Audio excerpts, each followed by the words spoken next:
Moi, j'ai le doigt. Qu'est-ce qu'on faut faire? D'abord, tu tapes avec ton marteau exactement le même doigt. Origine de l'Écosse. Ben, là, c'est un peu plus de 22 ans que je vis en France maintenant. C'est bien. Plutôt installé maintenant comme forgeron. J'essaie professionnel. Mais voilà, pour que je couvre le premier siècle avant Jésus-Christ jusqu'à environ fin 15e. La chose est là, c'est moi qui fais. Mais tout sur le stand, c'est moi qui fais. Là, c'est en fer blanc, oui.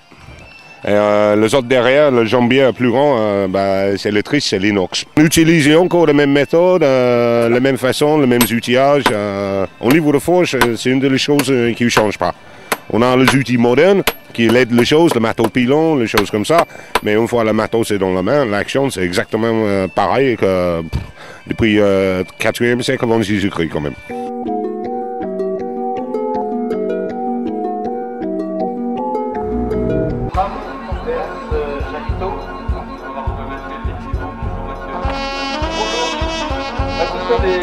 Je fais des enseignes de pèlerinage. Donc les enseignes, ce sont des petites images de métal qui représentent le sanctuaire. Et donc, quand le pèlerin arrivait sur le lieu de sanctuaire, comme Saint-Nicolas de Port, il achetait une enseigne à l'effigie, il la faisait bénir et donc il pouvait rentrer chez lui avec.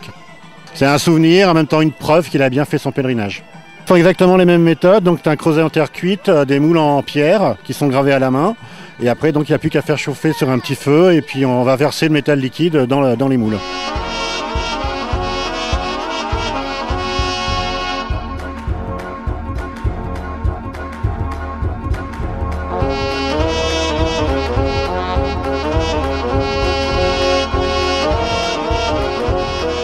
Des arbalètes, des arcs, des épées. Alors c'est des jouets pour enfants, hein. Tout est en bois, aux normes. Les arcs sont en frêne, les arbalètes sont en hêtre et les épées sont en bouleau.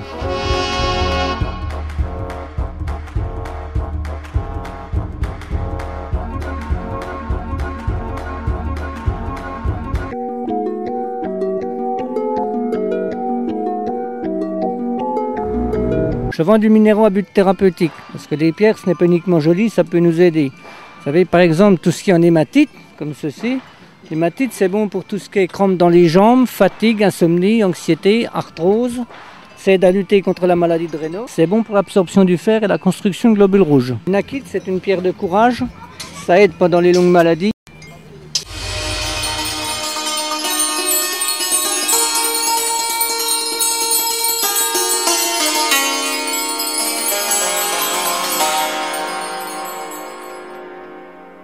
Là, nous, on fait des produits artisanaux en corne et tout ce que vous voyez là, c'est tout fait en corne naturelle des zébus de Madagascar.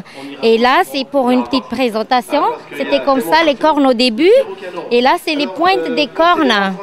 Et avec les pointes, on fait tout ce qui est en perles, tout ce qui est en perles. Et là, c'est les plaques. On ouvre la corne, on a eu des plaques comme ça. Et avec ce plaque-là, qu'on fait tous les travaux en corne.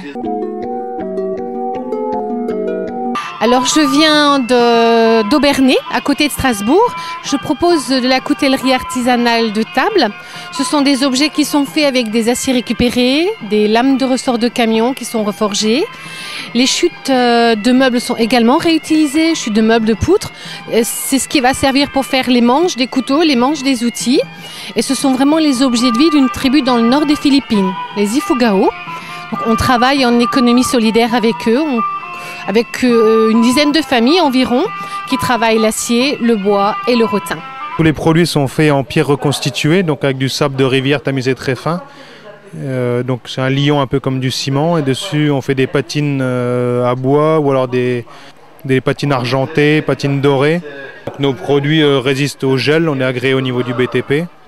Et puis on fait des blasons à la demande pour les familles, pour les villes, pour les associations. Oui, c'est des reproductions fidèles. Ouais. Donc on sculpte un modèle dans la pierre naturelle ou dans le bois et ensuite on les reproduit en pierre.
Bonjour, donc nous sommes le scriptorium de Angus.